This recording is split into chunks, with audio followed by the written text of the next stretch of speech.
یہ بات ہے ایک ایسے ٹرک کی جس کو پورے 8500 کلومیٹر ٹریول کرنا تھا، لیکن مسئلہ صرف یہ نہیں تھا کہ ٹرک کو اتنا لمبا سفر کیسے کروایا جائے، بلکہ اصل مسئلہ یہ تھا کہ اس ٹرک میں برف کا ایک بہت بڑا بلاک رکھا گیا تھا جس کو افریقہ کے آگ برسانے والے صحرا سے صحیح سلامت گزارنا تھا۔ یعنی جس صحرا میں برف تو کیا لوہا بھی نرم پڑ جاتا ہے، اس صحرا میں پورے 10 دن گزارنے تھے، لیکن چیلنج یہ تھا کہ کسی بھی حالت میں برف پگھلنے نہ پائے، اور وہ بھی بغیر ریفریجریٹر کے۔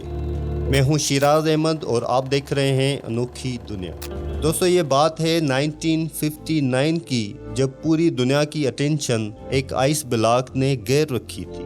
یہ آئس بلاک 3050 kg وزنی تھا، اور اس کو دنیا کے ایک کونے سے دوسرے کونے تک پہنچانا تھا، اور وہ بھی بغیر ریفریجریشن کے۔ یعنی اس کا اسٹارٹنگ پوائنٹ تھا ناروے کا شہر موئیرانا، اور اس کا اینڈنگ پوائنٹ تھا لبرویل، جو سینٹرل افریقہ میں ایک شہر ہے۔ لیکن ایسا کیا کیوں جا رہا تھا؟ اس آئس بلاک کو اتنا دور کیوں لے جایا جا رہا تھا؟ اصل میں یہ معاملہ شروع ہوا تھا 1 سال پہلے، یعنی 1958 میں۔ لگزمبرگ یورپ کا ایک ملک ہے جہاں سے ایک بہت فیمس ریڈیو اسٹیشن چلایا جاتا تھا۔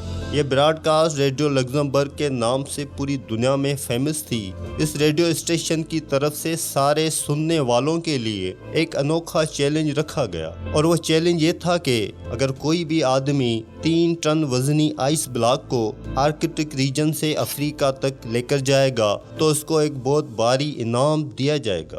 ریڈیو لگزمبرگ کی طرف سے یہ ڈیسائیڈ کیا گیا تھا کہ ہر کلو گرام آئس کے بدلے میں 1 لاکھ فرانکس دیے جائیں گے، جو آج کے دور میں $16,000 بنتے ہیں۔ ہر ایک kg کے $16,000، یعنی 3 ٹن وزنی آئس بلاک کے $48 ملین بنتے ہیں، جو واقعی ایک بہت بڑی رقم ہے۔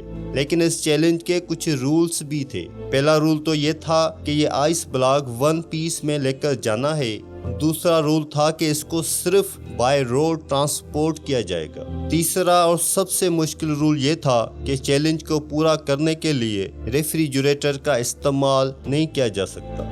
ریڈیو لگزمبرگ نے اتنا بھاری انعام اسی وجہ سے رکھا تھا کیونکہ ان کو اچھی طرح معلوم تھا کہ اتنا بڑا آئس بلاک آرکٹک ریجن سے افریقہ تک لانا کسی بھی صورت میں ممکن نہیں ہے، کیونکہ یہ کوئی چھوٹا موٹا سفر نہیں، بلکہ یہ سفر پورے 8500 کلومیٹر لمبا ہے، جس میں 2500 کلومیٹر افریقہ کا وہ صحرا ہے جہاں ٹیمپریچر 50 ڈگری سینٹی گریڈ ہوتا ہے۔ یعنی برف جو فریزر سے نکلتے ہی منٹوں میں پگھل جاتی ہے، وہ بلا اس ہفتوں لمبے سفر میں صحیح سلامت کیسے منزل تک پہنچ پائے گی؟ ریڈیو لگزمبرگ نے یہ چیلنج تو دیا، لیکن یہی چیلنج ان کو کس مشکل میں پھنسا دے گا اس کا ان کو اندازہ بھی نہیں تھا۔ یہ چیلنج ریڈیو پر براڈ کاسٹ ہونے کے کئی مہینوں تک کسی نے بھی آگے بڑھنے کی ہمت نہیں کی، لیکن پھر برگر ناٹویک نامی ایک شخص نے اعلان کیا کہ وہ یہ چیلنج قبول کرنے کو تیار ہے۔ برگر ناٹویک، جو ناروے میں ایک انسولیشن کمپنی گلاس واٹ کا مینیجنگ ڈائریکٹر تھا، اس کا ماننا تھا کہ اس کی کمپنی جو انسولیشن مٹیریل بناتی ہے اس کو استعمال کر کے یہ چیلنج آسانی سے پورا کیا جا سکتا ہے۔ اگر برگر ناٹویک یہ چیلنج پورا کرنے میں کامیاب ہو گیا تو وہ اپنی کمپنی گلاس واٹ اور اس کے امپلائیز کے لیے کافی ساری دولت اکٹھی کر سکے گا۔ پوری دنیا میں یہ بات پھیل چکی تھی کہ ایک شخص نے ریڈیو لگزمبرگ کا آئس بلاک چیلنج قبول کر لیا ہے۔ اس کام کو انجام دینے کے لیے ناٹویک نے ایک ٹیم بنائی اور چیلنج کو پورا کرنے کے لیے کام شروع کر دیا، جس کی وجہ سے کئی نیوز پیپر کی ہیڈ لائنز میں ناٹویک کے چرچے ہونے لگے۔ آئس بلاک چیلنج کو پورا کرنے کے لیے ابھی تک جو بھی کوشش کی گئی تھی، وہ جب ریڈیو لگزمبرگ کو معلوم پڑی تو ان کو ایک بہت بڑی رقم کھونے کا ڈر لگنے لگا، اور ڈر کے مارے انہوں نے اپنی یہ آفر واپس لے لی، کیونکہ گلاس واٹ کمپنی اور اس کے ڈائریکٹر کافی زیادہ فیمس ہو چکے تھے۔ اسی وجہ سے ریڈیو لگزمبرگ کی آفر ختم ہونے کے باوجود بھی ناٹویک نے یہ چیلنج پورا کرنے کی ٹھان لی تھی۔ ان کا ماننا تھا کہ اگر ان کو پیسے نہ بھی ملے تب بھی وہ یہ چیلنج پورا کریں گے، کیونکہ اس کی وجہ سے ان کی کمپنی کی پبلسٹی میں اضافہ ہوگا۔ یہ چیلنج اب سٹارٹ کرنے کا وقت آ چکا تھا۔ یہ فیصلہ ہو چکا تھا کہ آئس بلاک کو ناروے کے شہر موئرانا سے آل دی وے افریقہ میں گیبون کے شہر لبرویل تک بھیجا جائے گا۔ اس آئس بلاک کو Denmark, Netherland, Belgium, France, Spain اور موراکو کے بعد الجیریا کے صحرا سے گزار کر گیبون تک لایا جائے گا۔ ناٹویک کی ٹیم میں ایک انجینئر، 4 ڈرائیورز، ایک ٹرک مکینک اور 2 کیمرہ مین بھی شامل تھے۔ انہوں نے 3 ٹن وزنی آئس بلاک کو گلیشیئر سے کاٹنے کا فیصلہ کیا، لیکن اتنا بڑا آئس بلاک ایک ہی ساتھ اٹھانا کافی مشکل تھا۔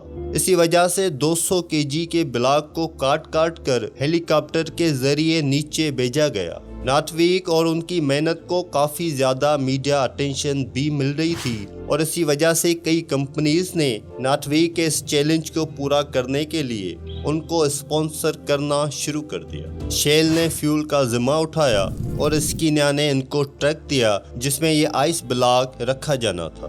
200 kg کے آئس بلاک کو گلیشیئر سے نیچے لا کر دوبارہ سے فریز کیا گیا اور 3050 kg کا ایک سنگل بلاک بنایا گیا۔ یہ بلاک ایک خاص کنٹینر میں ڈال کر ٹرک میں لوڈ کیا گیا، جس کی سائیڈوں پر ایک خاص گلاس وولز سے اس کی انسولیشن کی گئی۔ اچھی طرح انسولیشن کرنے کے بعد 27 فیب 1959 کو آخرکار یہ سفر شروع ہو گیا۔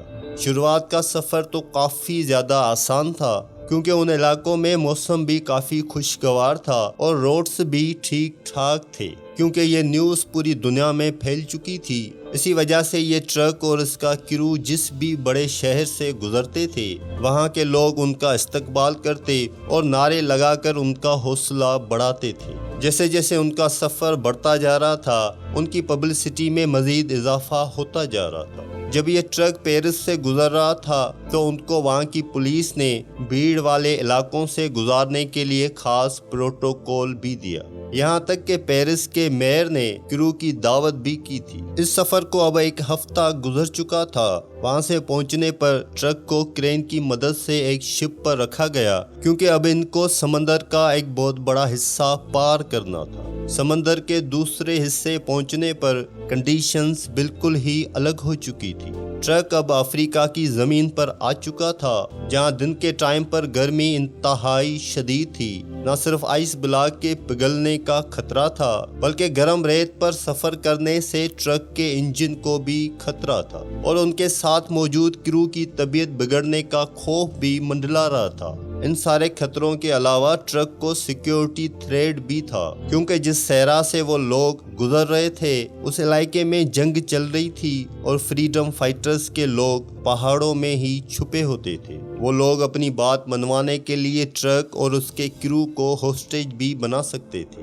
اس خطرے سے نمٹنے کے لیے فری فورنج ریجن نے ٹرک اور ان کے کرو کو صحرا کے کچھ ایریاز میں سیکیورٹی دی اور ان کو خاص انسٹرکشن دی کہ کم سے کم اسٹاپ لے کر ان کو اس صحرا سے گزرنا ہے۔ لیکن کیونکہ اس صحرا میں پراپر روڈز نہیں تھے، اسی وجہ سے ٹرک بار بار ریت میں پھنس جاتا تھا۔ ان کو منزل تک پہنچنے کی جتنی زیادہ جلدی تھی، اتنا ہی زیادہ ان کے راستے میں مشکلات آ رہی تھی۔ ہر مرتبہ جب ٹرک پھنس جاتا تھا تو اس کو ریت سے نکالنے میں کرو کو گھنٹوں لگ جاتے تھے۔ دنیا کے سب سے مہنگے آئس بلاک کو ٹرانسپورٹ کرنے کا یہ مشن اب ان کے گلے میں آ چکا تھا۔ ایک طرف فریڈم فائٹرز کا خوف تھا تو دوسری طرف گرمی نے کرو کی حالت بگاڑ کر رکھ دی تھی، اور سونے پہ سہاگا اس گرمی نے ٹرک کے اندر موجود آئس بلاک کو میلٹ کرنا شروع کر دیا تھا۔ اگر کرو یہاں پھنس گیا تو نہ ہی ان کا مشن پورا ہو سکے گا اور نہ ہی ہزاروں میل دور سے نکالی گئی برف بچ سکے گی۔ صحرا سے گزرنے والے مسافروں کے جانوروں کو انہوں نے پگھلنے والی برف کا پانی بھی پلایا، جو کہ اصل میں دنیا کا سب سے مہنگا ترین پانی تھا۔ کئی راتیں انہوں نے ریت پر ہی سلیپنگ بیگ بچھا کر گزاری اور آہستہ آہستہ مشکلات کو فیس کرتے منزل کی طرف بڑھتے گئے۔ آخرکار وہ صحرا کو پیچھے چھوڑنے میں کامیاب ہو ہی گئے، اور اب ان کی منزل کافی زیادہ قریب تھی۔ پورے 28 دنوں کے سفر کے بعد ٹرک، کریو اور بچا ہوا آئس بلاک لبرویل پہنچنے میں کامیاب ہو گیا۔ لبرویل پہنچنے پر ان کا بھرپور استقبال کیا گیا، لیکن سب کو ایک ہی بات جاننی تھی